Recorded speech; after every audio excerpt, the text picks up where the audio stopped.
it ain't about you as a leader. It's important to instill in folks that followership is the first step to leadership, right? If I can follow well, there will be a time people will see that and model that, and then I'm going to have people that follow me well. For me, that was one of my greatest joys, was being able to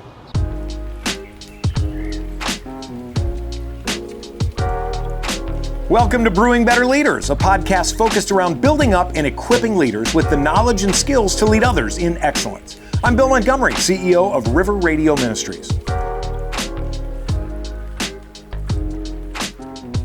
Today we're sitting down with Jim Leightenheimer, Associate Professor Emeritus at Cedarville University at the Roosevelt Coffee House on Long Street, to talk selflessness, servitude, and caring for others through leadership. Welcome to the podcast. Thank you very much. And probably more affectionately to your students that have known you over your 43 years there as Mr. L. Yes. So I know you answer to either one, and I've had many debates with students as to go, so when have you made that transition from Mr. L to Jim? And some of them say never. I can never do that. So I don't know why not. I keep telling people, just Jim, just Jim. You've been Jim your whole life. It's not a big deal to you, but not at all. I love that. Well, thank you for coming on. As you know, for the podcast, we've really just been trying to help share, encourage, educate folks with great leadership characteristics, qualities, and that's what we want to continue to do today. And I know that just even in your role as a associate professor of communication, while you haven't inherently maybe taught leadership classes, you have really infused that because you are working with leaders, in orgs that are there, in the student radio station that you managed for many, many, many years, or advised, I should say. Mm-hmm. And so leadership, I'm guessing, is something that has come up a tremendous amount as you've tried to instill that into young people as they are coming up through their college experience. Absolutely. Leadership is critical. We've spent a lot of time doing leadership training as a part of, not necessarily in the classes as you mentioned, but through co-curricular things like student radio. It's been really important. Are there, as you think about that, are there characteristics or character traits that you have found that are just foundational, maybe as you're talking to students, that you want to make sure that they walk away from their college experience with, or maybe that they're not coming in with and you've got to spend more time on? Well, I think number one is important realization that it ain't about you as a leader, all right? It's not about you. The best leaders follow Christ's example. He was a servant leader. He spoke about that in Matthew 20 very clearly. Who wants to be first has to be last, all right? So I think that is critical today, to have organizations that are led by people who aren't all excited about being in charge, but who are there to serve, not just people on the job, but going further in terms of just helping them in life. And that's particularly true at my stage, where students are, they're at a formative stage. They're trying to figure out who they are. They've got things going on in their lives, whether it's something at home or a physical, a mental, emotional, spiritual thing. And just to be willing to go all in to serve them is very important for a leader.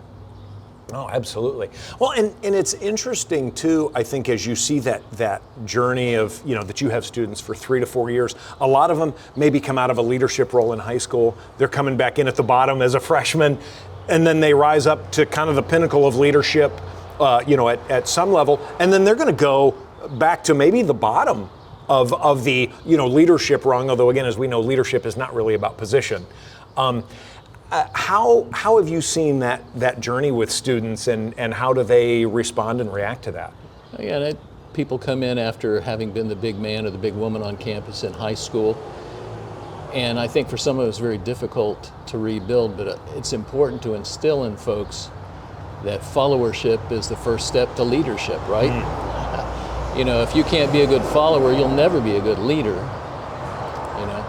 and all that goes with that following. Being willing to be secondary, to be quiet, to listen, to follow, I think is very critical. And that's sometimes a hard step for people to make at 18 or 19 after they have been student body president or whatever. Yeah.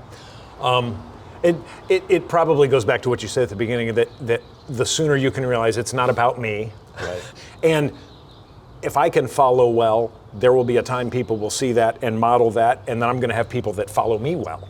Absolutely. And I've had some great examples in my life of people who have been great leaders. If I am a servant leader, partially I think it's in my DNA because I saw my parents do it. My dad did it in our home. Yeah. My mother certainly did it in the home, out of the home. But professionally, as I started my time at college, I had people who served me in a number of different ways. The first one I can think of is a man named Bob White. Bob White was, I think his role was registrar or something like that at the time. He was a former Ohio State Buckeye. He was All-American. The 1958 Rose Bowl, he was on that team. They won, they beat Oregon, I think it was. Wow. And went on to play for the Houston Oilers. But he was an imposing force. He was my advisor my freshman year because I was what they call an undeclared student. I didn't have a major. Yes.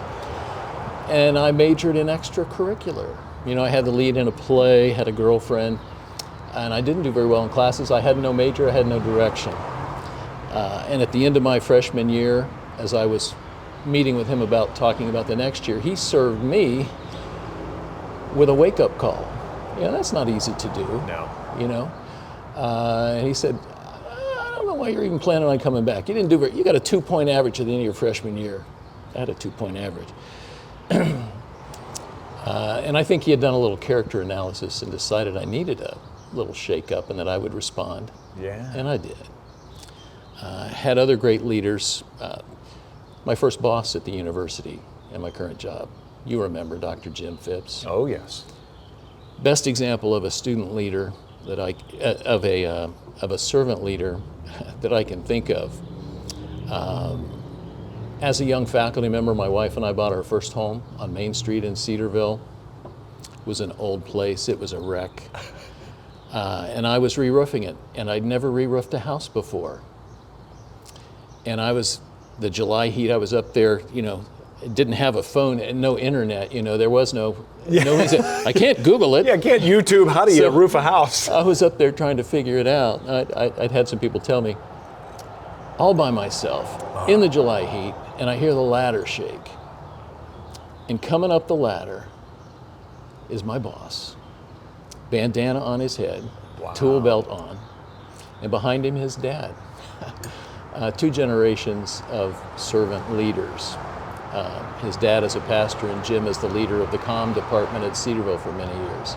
So I've learned it by exposure. You know, it's been modeled for me so well. Yeah. Well, and sometimes that servant leadership isn't just let me give you some good advice, but it's let me get in the trenches with you.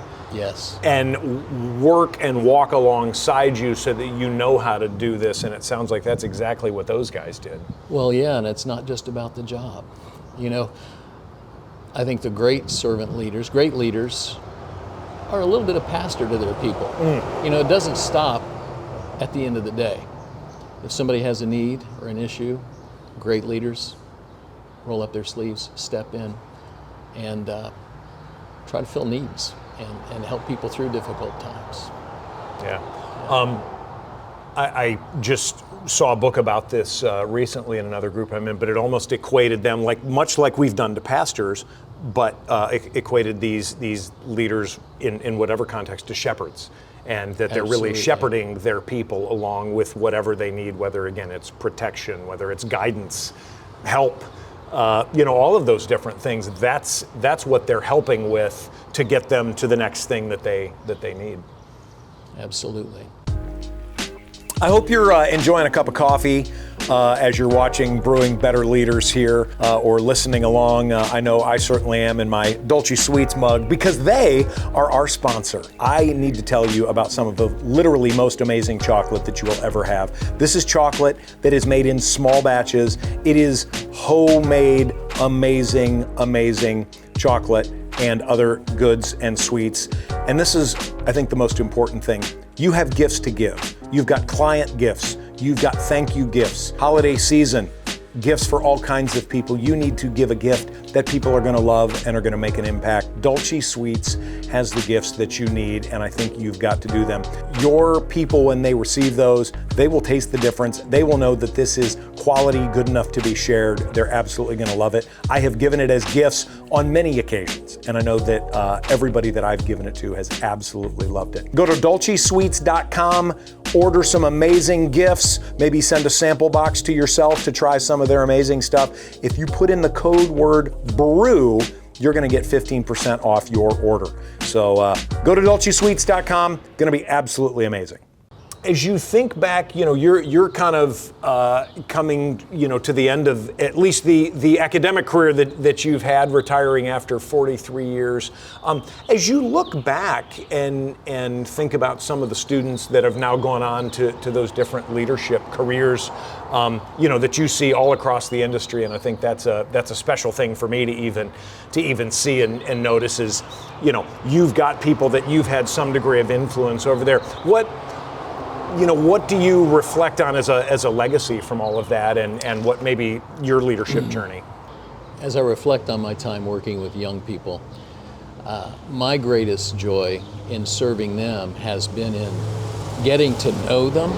I think a lot of times in education or any job, we're so busy doing the job that we don't have time to get to know people, and because we don't know what their needs are. We don't know what their gifts and abilities are. And for me, that was one of my greatest joys, was being able to see people come in with a vision and encourage them in that vision, or say, you know what? Yes, you could do that. And I remember thinking this about you, because you were the on-air guy, and you're great at that sort of thing, but I saw potential in management and leadership. I'm like, but you really ought to think about this, and helping students think outside the box that they have constructed, not telling people what God's will is for their life, but saying, hey, I see some great gifts and abilities here, something that you haven't tapped yet. I encourage you to pray about that and maybe pursue it. And to see people do that, and then to see them find the thing and the light goes on, and then to see them graduate and go and grow and lead organizations, it's very rewarding. Yeah, no, I definitely see that, and I if I haven't said it before, I thank you and credit you even a lot for kind of seeing here's something else that maybe you didn't consider, and because of that, my career trajectory was dramatically different than what I think I envisioned when I fell in love with radio in the first place. And I still got to be in radio, but instead of being on hey, I'm going to be on the air, which honestly, I don't think would have been as fulfilling as being out in the community and working with business owners in the sales world that I did for so many years, and then managing people and helping them grow, and your ability to see that. And I've seen so many other of my peers over the years, and then after me, kind of being an adjunct at the university the last decade, and seeing some of those students that you have worked with quite significantly, and I just see them for a glimpse, but then seeing how you've led them and helped them see what their future looks like. It's good to have those mentoring relationships that a leader, a good leader can provide, that really set you in a good path for your future. God is good, and that's one of the great blessings He gives is sometimes you never see any payback on the work that you do, but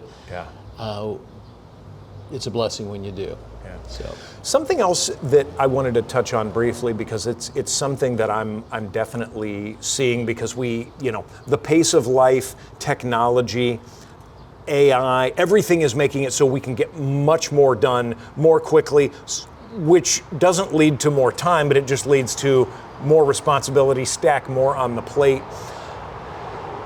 Maybe unpack a little bit more, slowing down and getting to know people, because the work, it feels like, is always going to be there, but if we can get to know our people better, we can serve them better. Sure.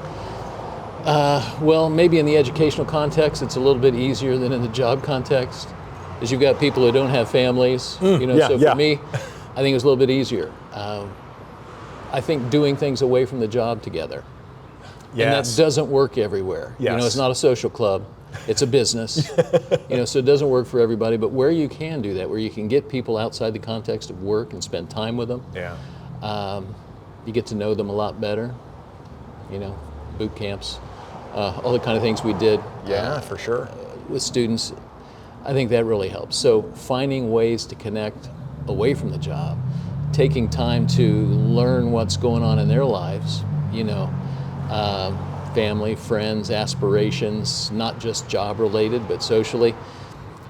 And one of the neat things about that is, as you get to know people again, beyond the payoff of helping them maybe see some things that God has built them possibly to do,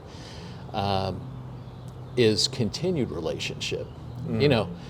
For those of us who know Christ, it doesn't end at graduation. It doesn't end when somebody leaves and transitions to another job. This is forever, So being able to stay in touch, one of the most rewarding things for me has been able to know people at the level where you show up for people's weddings. You show up for their parents' funerals, It's a relationship, you see them at professional meetings, and it's like, you just pick up where you left off. But all of that requires investment, and again, a lot of that investment can't be centered around the job. It can't be centered around the job. You got to get to know people on a personal level if you really want to serve them. Yeah.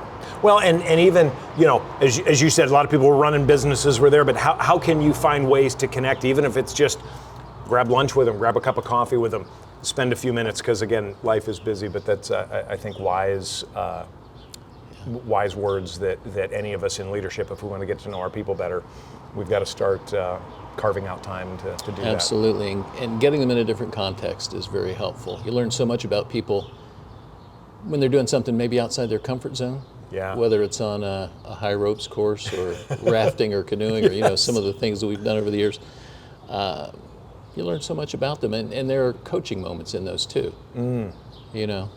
I read a great book. I can't remember who wrote it. It's Leaders. I think Leaders Eat Last. Oh yeah, I think that's a Simon Sinek book. Yes, Sinek. It's a great coaching opportunity when you talk to these young guys who are voraciously hungry. When you're doing something and they grab 4 hamburgers before everybody gets through and has one. Yeah. It's a great coaching moment. Talking about their values. And the fact that. You maybe need to think of other people before yourself. You shouldn't be at the head of the line. And you certainly shouldn't load up. Yeah, take more food than you can consume just because I'm hungry. So that's just one example. Yeah, no, that's good. Well, I appreciate again the time that you've taken and just the time along the journey and the fact that you have, by nature of your role, have helped so many just in figuring out what the next step is as you've mentored them, and as many of them have gone into lead at various levels in organizations. So I'm thankful for the mentorship and the leadership you've provided in my life, and certainly very much the friendship as well. So I appreciate you taking time today very much. My privilege and one of my greatest blessings. Yeah, thank you, Jim. Take care. And thank you all for joining us here on the journey today.